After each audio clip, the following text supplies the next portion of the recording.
दोस्तों yes bank की बात करें तो हमने फ्राइडे को पॉजिटिव क्लोजिंग देखी है, लेकिन यस बैंक के ट्रेडिंग के अंदर देखें तो फ्राइडे को काफ़ी ज़्यादा बड़ी डील हुई है और उन डील के माध्यम से प्रॉफिट बुकिंग बहुत ज़्यादा हुई है। किसी बड़े फंड हाउस ने जम के प्रॉफिट बुकिंग की है। उसके बावजूद भी जो तेज़ी के साथ में जो क्लोजिंग हुई है, ये इशारा है कि इस लेवल पे यस बैंक में काफ़ी अच्छी खरीदारी भी हो रही है। तो यहाँ पे सबसे जो बड़ी बात है कि रिजल्ट आने वाला है, क्वार्टर 3 का डेट हमारे सामने आ चुकी है। कैसा रिजल्ट रह सकता है, तो यहाँ पे एम के ग्लोबल की तरफ से इसके रिजल्ट के अंदाजे लगाए गए। कैसा रिजल्ट रह सकता है वो इस वीडियो के माध्यम से डिस्कस करेंगे। साथ में यस बैंक ने एक बहुत ही बड़ा डिसीजन लिया जिसकी वजह से दूसरी बैंकों से इसने एक तरह से देखें तो बाजी मार ली है और इसका फायदा यस बैंक को आने वाले समय देखने को मिलेगा। वैसे यस बैंक की परफॉर्मेंस इस समय काफ़ी अच्छी लग रही है क्योंकि यस बैंक अपने 2 सबसे बड़े टेंशन से बाहर निकल चुकी है। तो यहाँ पे बहुत सारी बातें जिसको इस वीडियो के माध्यम से डिस्कस करेंगे और जानने की कोशिश करेंगे क्या हमें इस समय यस बैंक में इन्वेस्टमेंट करना चाहिए, क्या ये लॉक इन पीरियड के बाद स्टॉक की प्राइस नीचे आने वाली है या इसके ऊपर जाने की संभावना बनेगी, क्या ये आने वाले समय में 3 डिजिट में जा सकता है। इन सारी बातों को समझेंगे इस वीडियो के माध्यम से। सबसे पहले अगर हम बाजार की बात करें तो फ्राइडे के दिन बीएसई सेंसेक्स 60,261 के स्तर पर क्लोजिंग थी। 303 पॉइंट की हमने तेजी देखी, यानी 0.51% हमारा बाजार क्लोजिंग दिया तेजी के साथ में। लेकिन उसके बावजूद भी एफआई की तरफ से हमने फ्राइडे को भी बिकवाली ही देखी है और लगातार उनकी बिकवाली जारी है दिसंबर से ही, यानी बाजार से वो पैसे निकाल रहे हैं। लेकिन अच्छी बात यह है कि म्यूचुअल फंड इस समय खरीदारी कर रहे हैं, हमारे बड़े फंड हाउस भी खरीदारी कर रहे हो। इस वजह से बाजार में एक तरह से देखें तो अभी भी पॉजिटिव माहौल बना हुआ, क्योंकि हमारे यहाँ पे अभी इस समय कोई प्रॉब्लम दिखाई नहीं दे रही है। ग्लोबल रीजन भले ही इस समय काफ़ी अच्छे न दिखाई दे, लेकिन बाजार इंडिया का काफ़ी ठीक लग रहा है और इस वजह से यहाँ पे इन्वेस्टमेंट आ रहा है।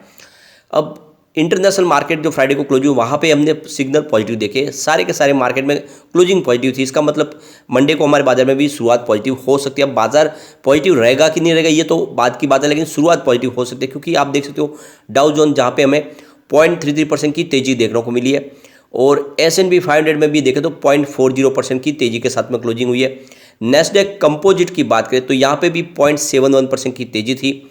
रजल 2000 इंडेक्स की बात करें तो 0.5% की तेजी थी, यानी सभी मार्केट क्लोजिंग पॉजिटिव हुई है। इसका मतलब बाजार में हमारी शुरुआत पॉजिटिव हो सकती है। अब यहाँ पे अगर हम यस बैंक की बात करें तो स्टॉक की शुरुआत 19.90 पर हुई, यानी शुरुआत जो थर्सडे की क्लोजिंग थी उस पर हुई है। इंट्राडे में लो 19.65 का बना। इसके पीछे वजह थी कि काफ़ी बड़े फंड हाउस ने जम के यहाँ पे प्रॉफिट बुकिंग है, इस वजह से कुछ समय के लिए स्टॉक निगेटिव ट्रेंड करता हुआ दिखाई दिया, नीचे की तरफ गया। लेकिन उसके बाद फिर से उसमें अच्छी खरीदारी शुरू हुई, 20.30 का हाई बना और इसकी जो क्लोजिंग है वो 20.20 पर, यानी ऊपर की तरफ क्लोजिंग है। 1.51% की हमें शानदार तेजी देखने को मिली। अगर हम इसके रिटर्न को देखें तो पिछले 5 साल के हिसाब से इसने 94% का निगेटिव रिटर्न दिया। यह राणा कपूर का समय। इसके अलावा 3 ईयर के हिसाब से भी 52% का निगेटिव रिटर्न है।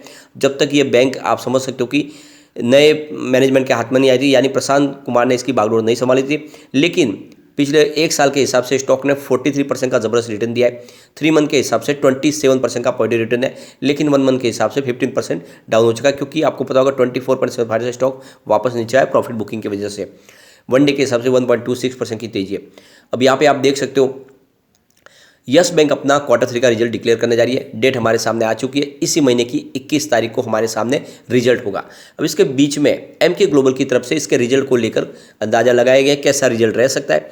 तो रिजल्ट काफ़ी अच्छा और एम के ग्लोबल ने इस बार आप देख सकते हो अपना जो अंदाजा था उसको बदल दिया है। जो लगातार सेल के टारगेट देते थे अब वो यस बैंक को लेकर बुलिश बन चुके हैं। अब यहाँ पे देख सकते हो अक्टूबर से दिसंबर के बीच में अगर जो क्वार्टर 3 के रिजल्ट के अगर प्रॉफिट की बात करें तो जो एमके का जो अंदाजा है कि यस बैंक 289.6 करोड़ का प्रॉफिट बता सकते हैं, जहाँ पे 8.7% की ईयर ऑन ईयर बेसिस पे बढ़त देखने को मिल सकती है। इसके अलावा 89.5% की क्वार्टर ऑन क्वार्टर बेसिस पे जंप देखने को मिल सकती है। तो इस बार प्रॉफिट में एक बड़ा इजाफा देखने को मिल सकता है।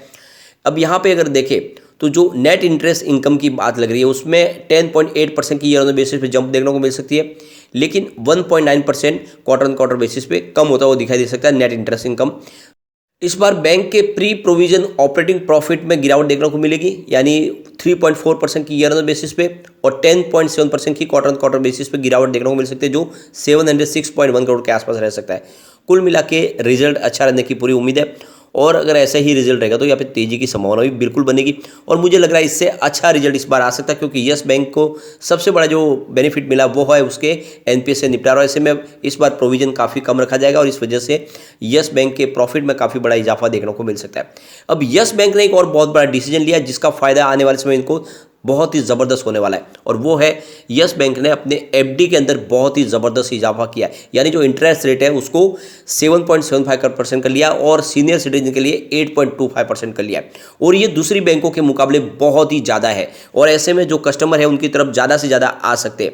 तो आप देख सकते हो ये 12 जनवरी से इन्होंने अपनी वेबसाइट पर इसको डाला है, जिसमें ये नई एफडी रेट अब लागू हो चुकी है। तो दूसरी बैंकों से हम एक बार इसको कंपेयर करेंगे। आप देख सकते हो यहाँ पे स्टेट बैंक ऑफ इंडिया जो फिलहाल जो इनकी हाईएस्ट रेट है वो 6.2% की है। अगर हम बात करें आईसीआईसी बैंक की तो उनकी 6.3% की हाईएस्ट एफडी रेट है। इसके अलावा एक्सिस बैंक जो 6.05% की इंटरेस्ट रेट देती है कस्टमर को।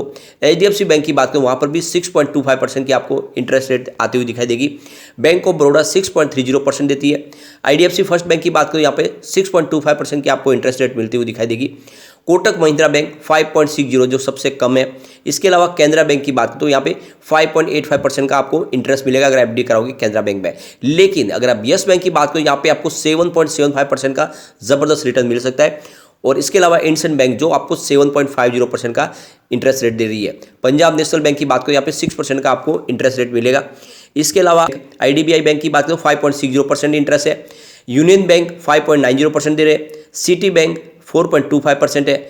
अब आरबीएल बैंक की बात करें 7.25% का आपको इंटरेस्ट दे रही है। इसके अलावा इंडियन बैंक 5.65% दे रही है। तो ये आप देख सकते हो प्राइवेट सेक्टर के बैंक हो या फिर सरकारी बैंक हो, यहाँ पे आपको सबसे शानदार जो रिटर्न देता है वो दिखाई देगा वो यस बैंक है। यस बैंक सबसे ज़्यादा आपको यहाँ पे इंटरेस्ट रेट प्रोवाइड कर रहा है, और ऐसे में कस्टमर उनकी तरफ डेफिनेटली जाएंगे और ऐसे में इनके बिजनेस में बढ़ोतरी होगी। तो ये बहुत ही बड़ा डिसीजन लिया गया यस बैंक की तरफ से, यानी दूसरी बैंकों को पछाड़ के इन्होंने सबसे शानदार एफडी के ऊपर अब जो है इंटरेस्ट रेट देना शुरू कर दिया, और इस वजह से ज़्यादा इनके पास एफडी आ सकती। तो ये जो अट्रैक्टिव एफडी रेट से हमें समझ में आ रहा है कि यस बैंक फिलहाल 2 कदम आगे चल रहे हैं अपने बिजनेस को तेजी से आगे बढ़ाने के लिए। अब हम उन चलेंगे कुछ डील की तरफ जिसकी वजह से हमें बड़ी तेजी देखने को नहीं मिली। आप देख सकते हो 9:32 पर 19.90 की प्राइस से 21,68,000 शेयरों की एक प्रॉफिट बुकिंग हुई सुबह सुबह। फिर देख सकते हो 10:18 पर 19.80 की प्राइस से 20,27,000 शेयरों की एक और प्रॉफिट बुकिंग हुई। उसके बाद 10:50 पर 20.10 की प्राइस से 33 लाख शेयरों की एक और बड़ी बिकवाली हुई। उसके बाद 11:10 पर 19.75 की प्राइस से 24,65,000 शेयरों की एक और प्रॉफिट बुकिंग हुई। उसके बाद 12:55 पर 19.85 की प्राइस से करीब 24,90,000 शेयरों की एक और बिकवाली हुई। फिर 1:10 पर 19.85 की प्राइस से 46,31,000 शेयरों की एक और बड़ी बिकवाली हुई। फिर 2:50 पर 19.90 की प्राइस से यहाँ पे 44,39,000 शेयरों की एक बिकवाली हुई। फिर 2:51 पे 19.85 की प्राइस से 21,72,000 शेयरों की एक और बड़ी बिकवाली हुई। उसके बाद बाजार क्लोज होते थे 2:57 पर 20.15 की प्राइस से करीब 28,79,000 शेयरों की एक खरीदारी हुई। फिर 3:10 पर 20.15 की प्राइस से 20,91,000 शेयरों की एक और खरीदारी हुई। तो ये तो आप समझ ही सकते हो कि आज इस हिसाब से समझे तो प्रॉफिट बुकिंग बहुत ज़्यादा हुई है। फ्राइडे के दिन बड़े फंड हाउस ने यहाँ पे जम के प्रॉफिट बुकिंग की है। किसी बड़े फंड हाउस ने अपनी यहाँ पे प्रॉफिट बुकिंग की है क्योंकि स्टॉक काफ़ी ज़्यादा दौड़ा। तो बिकवाली बहुत ज़्यादा प्रॉफिट बुकिंग की वजह से स्टॉक थोड़ा इतना तेज़ी से नहीं दौड़ पाए। लेकिन आप देखिए तो बाजार के अंत में यहाँ पे कुछ बड़ी डील के माध्यम से खरीदारी भी की गई, जो इशारा कि आने वाले समय यहाँ पे एक शानदार तेज़ी हमें फिर से देखने को मिल सकती है। यहाँ पे कुछ बड़े म्यूचुअल फंड है जो इन्वेस्टमेंट कर रहे हैं। जैसे आप देख सकते हो यहाँ पे एनजे बैलेंस एडवांटेज फंड ने यहाँ पे 55.85 करोड़ का इन्वेस्टमेंट किया है, 1.19% की होल्डिंग लिया। Nippon India ETF Nifty mid cap ने यहाँ पे 9.22 करोड़ का इन्वेस्टमेंट करके 1.22% की होल्डिंग ली है। इसके अलावा Motilal Oswal Nifty mid cap ने यहाँ पे 8.06 करोड़ का इन्वेस्टमेंट किया, 1.22% की होल्डिंग ली है। Nippon India Nifty mid cap 150 ने यहाँ पे 6.50 करोड़ का इन्वेस्टमेंट करके 1.22% की होल्डिंग ली है। इसके अलावा IIFL क्वांट फंड ने यहाँ पे 3.38 करोड़ का इन्वेस्टमेंट किया है और 3.25% की होल्डिंग ली है। Motilal Oswal Nifty mid cap 100 ने 3.27 करोड़ का इन्वेस्टमेंट करके 1.5% की होल्डिंग ली है। इसके अलावा ICICI Pru Nifty mid cap 150 ने 2.29 करोड़ का इन्वेस्टमेंट किया है, 1.22% की होल्डिंग ली है। मीरे एसेट निफ्टी मिड कैप 150 ने 1.9 रुपीज़ का इन्वेस्टमेंट करके 1.22% होल्डिंग ली है। तो ये तो आप समझ ही सकते हो कि काफ़ी बड़े म्यूचुअल फंड यहाँ पे निवेश करें और अच्छी खासी उनकी होल्डिंग है। ऐसे में आपको यस बैंक में इस समय इन्वेस्टमेंट करना चाहिए। मुझे लग रहा है Q3 काफ़ी शानदार रह सकता है और उसके बाद में एक नई तेजी शुरू हो सकती है और आने वाले समय स्टॉक आपको 30 को क्रॉस करता हुआ दिखाई दे सकता है। लेकिन फ्रेंड, कोई भी इन्वेस्टमेंट करने से पहले अपने फाइनेंशियल एडवाइजर से एक बार ले ले या अपना खुद का रिसर्च करें, क्योंकि मैंने वीडियो आपके एजुकेशनल पर्पज़ के लिए ही बनाया। वीडियो पसंद आए तो लाइक से जरूर कीजिए और चैनल को सब्सक्राइब कर दीजिए। Thank you friend.